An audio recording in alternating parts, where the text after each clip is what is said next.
ओम प्रणाम। सप्रेम जयजीव भगवत स्वरूप दिव्यात्मन। आज एक गुरुत्वपूर्ण वीडियो हो जाउछि जार शीर्षक आपण माने जानि सारिथिबे ता हेउछि आखि खोलिले रूप आखि बुझिले स्वरूप। हाँ आज्ञा, यही कथार मर्म महत्व अति गभीर।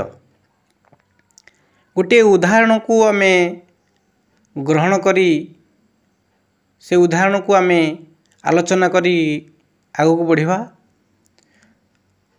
आपण माने जानिथिबे आपण जीवन रे भी से घटनाटी घटिथिबो जेतेबेले आपण कोनोसी देवाला को जाउछंती गोटे आपणकर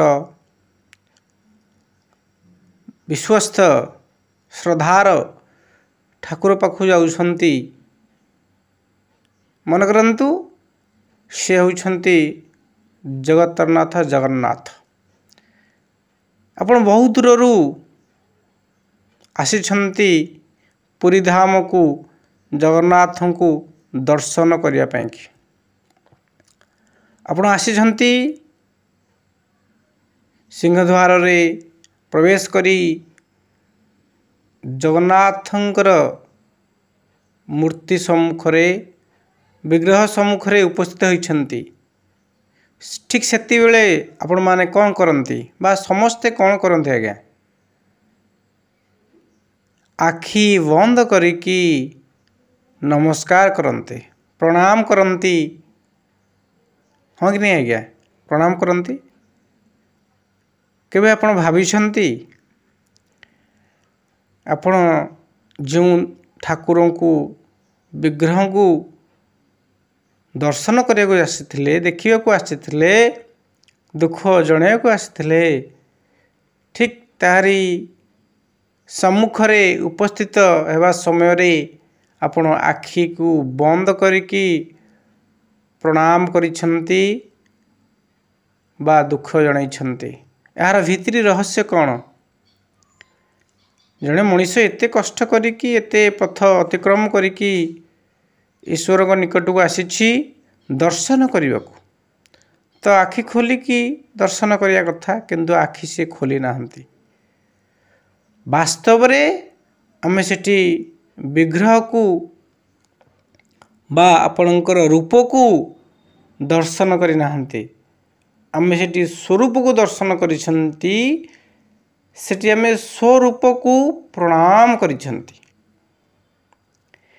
तेणु रूप आउ स्वरूप भितरे अनेक तफात। रूप मिथ्या ही पारे किंतु स्वरूप मिथ्या नुहे। जेतोळे आमे नमस्कार करू आखि बंद करिकी सही आखि बंद करिया समय रे मन मस्तिष्क रे गोटे शून्य रूप, गोटे निराकार रूप सृष्टि हुए। से ही प्रकृति रे स्वरूप। विशेष करी मते लागे प्रभु जगन्नाथ भगवान जगन्नाथंकर जो रूप दिया जाइछि पूर्ण ब्रह्म रूप, ताहा अति गुरुत्वपूर्ण एवं महत्वपूर्ण। आपण माने केबे चिंता करिसंती जो कारीगर जो विश्वकर्मा जगन्नाथंकर मूर्ति को विग्रह को तैयारी करिसंती, सी कौन पूर्ण भाव रे तैयारी करि पार न थांते? कौन काठर अभाव थिला? कौन समयर अभाव थिला? कहीं से जगन्नाथंकर हाथ को अधा गड़ा कले? कहीं जगन्नाथंकर पाद को संजोग करि नाहंती? एहर अर्थ जगन्नाथ होउछंती पूर्ण ब्रह्म। ब्रह्मंकर रूप। ब्रह्मंकर स्वरूप को रूप दिया जाइछि महाप्रभु जगन्नाथंकर मूर्ति मध्यरे। अर्थात से ब्रह्म होउछंती निराकार एवं से पूर्ण, सी इंद्रिय वर्जित। तेणु से जगतरनाथ जगन्नाथ जहाँकर अन्य नाम होउछ आत्मा, जीवनी शक्ति चैतन्य सत्ता, से आपणकर इंद्रिय विहीन।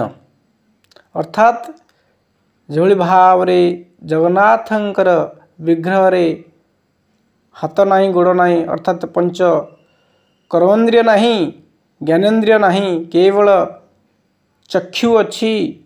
से चक्षु स्थूल चक्षु नुहे, से अंतर चक्षु, से सूक्ष्म चक्षु। कारण स्वयं आत्मा स्थूल इंद्रिय बिना रही पारिबे, स्थूल कर्मेंद्रिय एवं ज्ञानेन्द्रिय बिना मध्य रही पारिबे। से पूर्ण इंद्रिय गुड़िक आत्मा अंकर ठारू दूरेई गले भी सी अपूर्ण रहिबे नाही। यार गोटे उदाहरण होछि जणे पूर्णांग मनीष, से जन्मरु पूर्णांग अच्छी, तर कौन सी अंग अवयव खंडिया खाबर ना बा आपणकर कौन अंगच्छेदन है ना। तेणु ता भितर जो गोटे पूर्ण व्यक्तित्व थाए, अंतर्दृष्टि थाए, ताहा सबु बेले थाए। मन करंतु से व्यक्तिटी ता यौवन अवस्था गोटे एक्सीडेंट शिकार होइकी तार दुई गोड़ दुई हाथ से हरई बसी।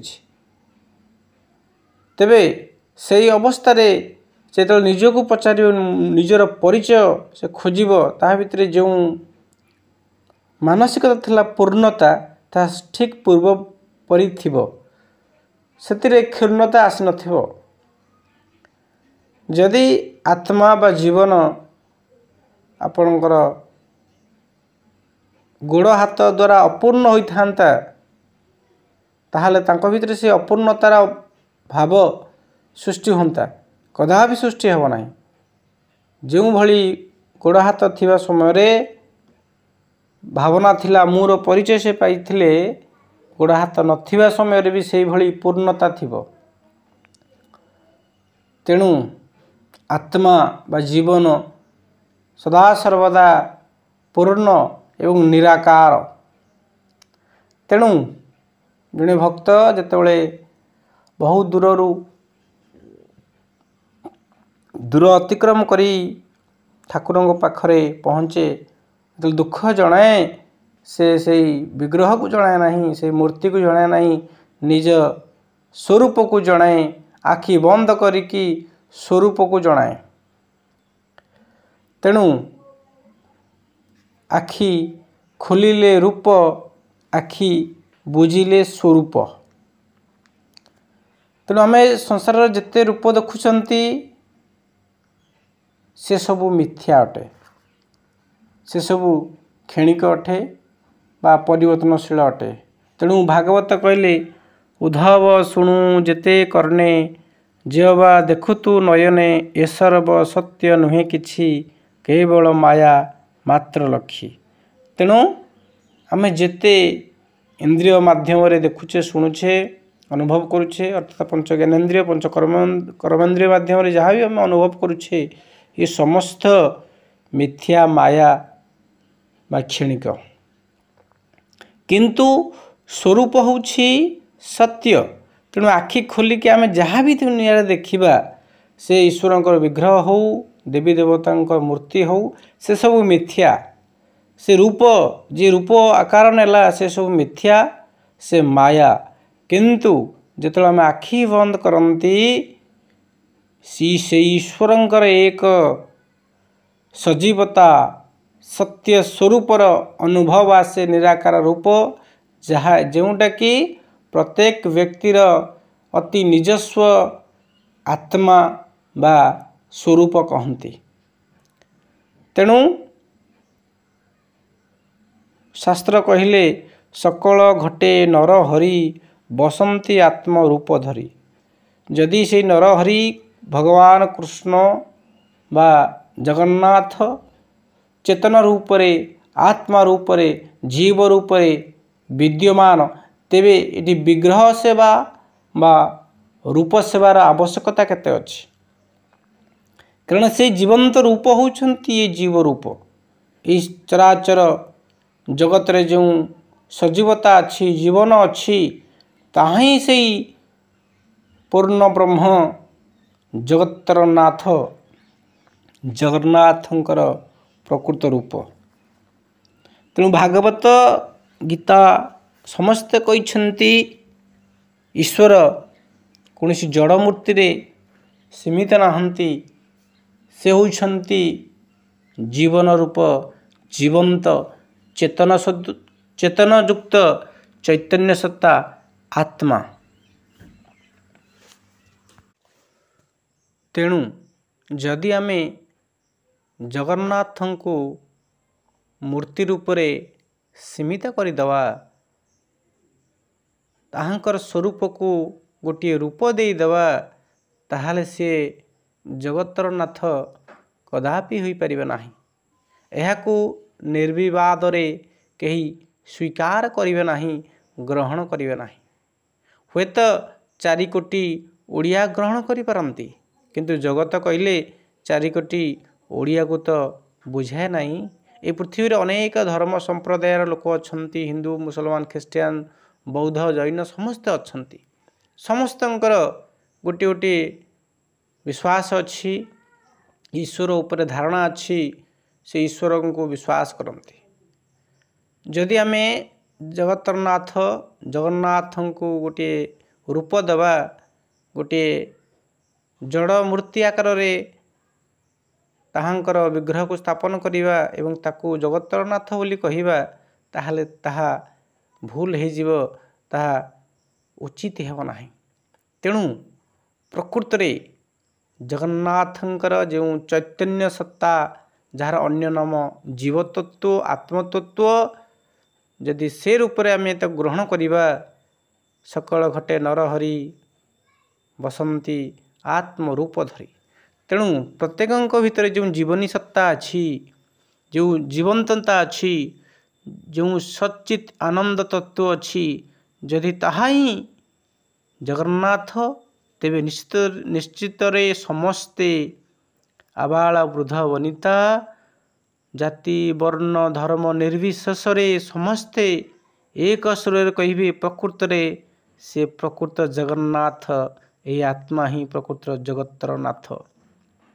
ସାରା ସଂସାରରେ ଯେତିକ ଜୀବନ ଅଛି, ପ୍ରାଣୀ ଅଛନ୍ତି, ସମସ୍ତଙ୍କର ଜୀବନ ଅଛି ବା ଆତ୍ମା ଅଛି। ଏହି ଆତ୍ମା ଯଦି ଜଗନ୍ନାଥ ହୁଏ, ପରମ ବ୍ରହ୍ମ ହୁଅନ୍ତି, ତେବେ ଏଥିରେ କେହି ଦ୍ୱିଉକ୍ତି କରିବେ ନାହିଁ ଯେ ପ୍ରକୃତରେ ଆତ୍ମା ହିଁ ଜଗତର ନାଥ। ତେଣୁ ଯିଏ ଯେକୌଣସି ଧର୍ମ ସମ୍ପ୍ରଦାୟର ଅନ୍ତର୍ଭୁକ୍ତ ହେଉନାହାନ୍ତି ନା କାହିଁକି, ସମସ୍ତେ ପ୍ରଥମେ ନିଜର ଅସ୍ତିତ୍ୱକୁ ସ୍ୱୀକାର କରିବେ।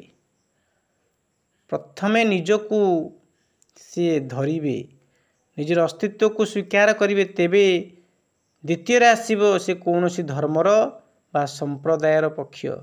ତେଣୁ ତାଙ୍କର ଯେଉଁ ପ୍ରଥମ ଅସ୍ତିତ୍ୱ, ସେ ହେଉଛି ଏହି ଚୈତନ୍ୟ ସତ୍ତା, ଜଗତର ଆଧାର, ଜୀବର ଆଧାର, ସେ ଜୀବନୀ ଶକ୍ତି, ଆତ୍ମଶକ୍ତି।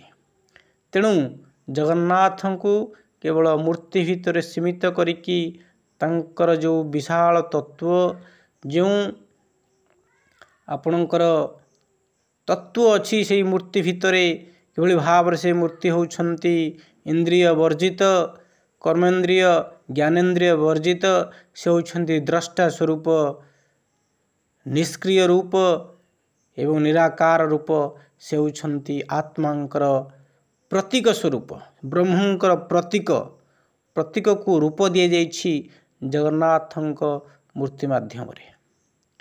ତେଣୁ ଏହି ତତ୍ତ୍ୱ ଯେତେବେଳେ ପ୍ରଚାରିତ ହେବ, ପ୍ରସାରିତ ହେବ, ପ୍ରକୃତରେ ये जगन्नाथंकर जो वास्तविक रूप बा ब्रह्मंकर जो स्वरूप को ये आत्मा रूप रे समस्ते मानिबे, ग्रहण करिवे, स्वीकार करिवे, श्रद्धा करिवे, सेवा करिवे, तेबे सारा वसुधा गोटे कुटुंब रे परिणत हेब। यह दिवा स्वप्न नुहे, यह सत्य। जे पर्यंत से जगन्नाथ को आमे मूर्ति रे रूप रे स्वीकार करुथिबा, निज ठारू अलग भावुथिबा, ए जीवन ठारू अलग भावुथिबा बा ए आत्मा ठारू चैतन्य सत्ता ठारू तांकर अस्तित्व को अलगा करिदेवा, भेद ज्ञान आनिबा, से पर्यंत सारा संसार रे वसुधैव कुटुंबकम जो स्वप्न ता दिवा स्वप्न ही रही। केबे भी सनातन धर्म रे एकता आसीब नाही। समग्र विश्व गोटे छता तले कदा भी रही पारिब नाही। तांको भितरे भेद, मतांतर, मनांतर, भेदाभेद रहिबो, हिंसा रहिबो, आपणकर घृणा भाव रहिबो। जदि ए आत्मा को ही जगतर नाथ कहा जाए, जहाँ वास्तव सत्य, जहाँ कि वेद, वेदांत, उपनिषद एवं समस्त सिद्ध साधुगण अनुभव करिसेंती, से प्रकाश करिसेंती निज निज वक्तव्य रे। तेणु आसंतु प्रकृत रे आम्भे रूप को नुह स्वरूप को ग्रहण करिबा, रूप को नुहे स्वरूप को पूजा करिबा। तेणु से स्वरूप होउछंती सच्चित आनंद, से होउछंती आत्मतत्व, जहाँ कि प्रत्येक जीवर अत्यंत निजर अत्यंत इष्ट। तेणु से स्वरूप को दर्शन करने आम्भमान को पंच ज्ञानेन्द्रिय, पंच कर्मेन्द्रिय को आयत्त करिया पड़िबो, योग साधन करिया पड़िबो, अष्टांग योग को बुझिबा को पड़िबो, साधना करिया पड़िबो। तेणु जो व्यक्ति प्रकृत रे आध्यात्मिक उन्नति चाहूछंती, निजर स्वरूप दर्शन करिया चाहूछंती, अनुभव करिया चाहूछंती, वास्तविक ईश्वर को जानिबे चाहूछंती, प्रकृत रे जगन्नाथंकर दर्शन करिया चाहूछंती, सेमाने आखि खोलिबार आवश्यकता नाही। आखि बंद करी से स्वरूप को देखि पारिबे। कारण आखि खोलिले रूप, आखि बुझिले स्वरूप। तेणु से स्वरूप को जानिबाकु हेले आपणकर वेद नीति नीति बोली कहले, यह नुहे, यह नुहे, यह नुहे। तेणु आम्भे जो रूप को आम्भे माने जो रूप को देखुछंती, जहाँ अनुभव करुछंती, ताहाकु जेतेबेले गोटी गोटी करिकी माइनस करिबा, आमठो दूरेई दबा, शेष रे जहाँ रहिबे से होउछंती स्वरूप। कारण रूप को दूरेई हबो, स्वरूप को दूरेई हबो नाही। स्वरूप ही सत्य, रूप मिथ्या। स्वरूप ही चिरस्थायी, रूप चिरस्थायी नुहे, क्षणिक। जहाँ को दूरेई हबो ताहा होछि रूप, जहाँ ठारू अलग हेई हबो से होछि रूप, जहाँ ठारू दूरेई हबो नाही, अलग करि हबोनी, से होछि स्वरूप। तेणु प्रत्येक जीव भितरे, प्रत्येक आत्मा भितरे निजत्व जो अच्छी, जीवत्व बा जीवनी शक्ति, से होउछंती प्रकृत रे निराकार तत्व। तांकर कौनसी आकार नाही, से स्वयंभू, से निज को निजे जानी पारिबे, निजर अस्तित्व ज्ञान जानी पारिबे। आपण केबे काहाकु पचारिछंती, जे भी किछि कहिछंती, निजे नाहंती बोली कहिछंती कि? समस्त निजर अस्तित्व प्रथमे जाहिर करथिबे, मु अछि, मोर अस्तित्व अछि, तेबे ता परे जाईकि तांकर वक्तव्य थिबो, किछि कथा से कहउथिबे। तेणु से स्वरूप प्रकृत रे इंद्रिय वर्जित। से स्वरूप को जानिया हेले आपन को कौनसी आखिर आवश्यकता नहीं, कर्णर आवश्यकता नहीं, नाकर आवश्यकता नहीं, चर्मर आवश्यकता नहीं। ये सब इंद्रिय वर्जित हेले भी जार अस्तित्व रहे, से होइछंती स्वरूप।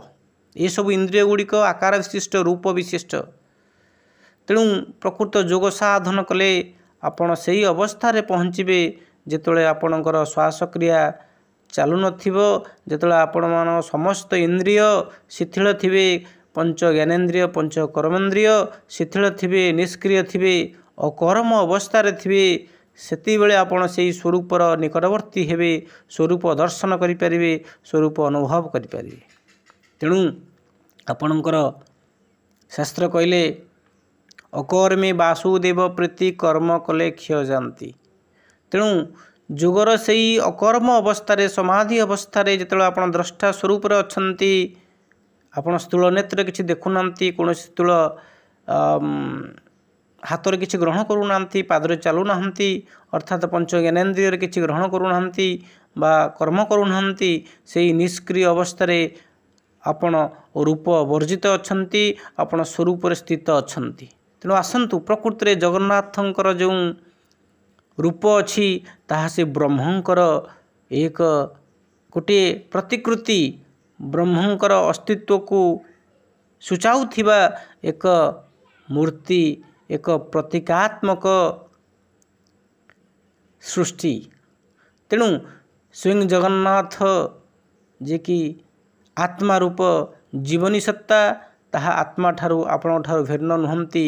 ତାହା ହିଁ ଆପଣଙ୍କ ଭିତରେ ଯେଉଁ ଜୀବନୀ ଶକ୍ତି, ଜୀବନ ସତ୍ତା ବା ଆତ୍ମା, ସେ ହିଁ ହେଉଛନ୍ତି ଜଗତର ନାଥ, ପ୍ରତ୍ୟେକ ଜୀବର ସ୍ୱାମୀ, ପରିଚାଳକ, ମୁଖ୍ୟ। ତେଣୁ ଆସନ୍ତୁ, ପ୍ରକୃତରେ ଆଖି ଖୋଲିକି ନୁହେଁ, ଆଖି ବୁଜିକି ଆମେ ସ୍ୱରୂପ ଚିନ୍ତା କରିବା।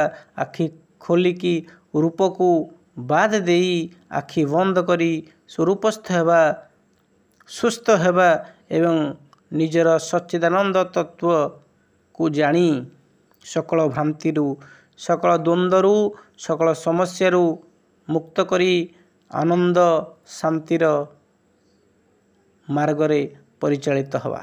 ଆଶା କରୁଛି ଆପଣମାନେ ନିଶ୍ଚିତ ରୂପରେ ଏହି ଭିଡ଼ିଓଟିର ମର୍ମ ଗଭୀରତାକୁ ହୃଦୟଙ୍ଗମ କରିଥିବେ, ଯାହାଫଳରେ ନିଶ୍ଚିତ ରୂପରେ ଆପଣ ଆଜିଠାରୁ ରୂପ ନୁହଁ ସ୍ୱରୂପକୁ ଗୁରୁତ୍ୱ ଦେବେ ଏବଂ ସେହି ସ୍ୱରୂପ ଅଭିମୁଖେ ଯାତ୍ରା ଆରମ୍ଭ କରିବେ, ଯାହାଫଳରେ କି ଆପଣ ନିଶ୍ଚିତ ଦିନେ ସ୍ୱରୂପସ୍ଥ ହେବେ, ଆପଣ ମୁକ୍ତିର ଅଧିକାରୀ ହେବେ, ଆନନ୍ଦର ଅଧିକାରୀ ହେବେ।